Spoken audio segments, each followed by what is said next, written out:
Nakakatuwa. Mami ni Paolo Avellino botong-boto kay Kim Chiu bilang kasintahan ng kanyang anak. Sa isang kamakailang panayam, ibinunyag ng ina ni Paolo Avellino ang kanyang suporta kay Kim Chiu bilang potensyal na kasintahan ng kanyang anak. Ani ng ina ni Paolo, labis niyang hinahangaan ang kabaitan at talento ni Kim. Nakikita ko ang pagiging maalaga ni Kim, bagay na bagay sila ni Paolo, dagdag pa niya.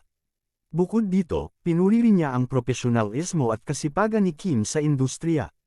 Matagal na raw niyang sinusubaybayan ang karera ng aktres at natutuwa siya sa mga tagumpay nito. Nabanggit din ng ina na masaya siya tuwing magkasama sina Paolo at Kim sa mga proyekto.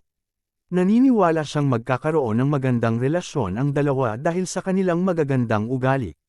Kahit wala pang opisyal na pahayag mula kina Paolo at Kim, nagpapasalamat ang ina ni Paolo sa suporta ng mga fans. Umaasa siyang magpapatuloy ang magandang samahan ng dalawa, mapa-off-cam man o on-cam. And this are chika for today mga ka-showbiz, sana nag-enjoy kayo. Don't forget to like, share, subscribe and click the notification bell for more updates.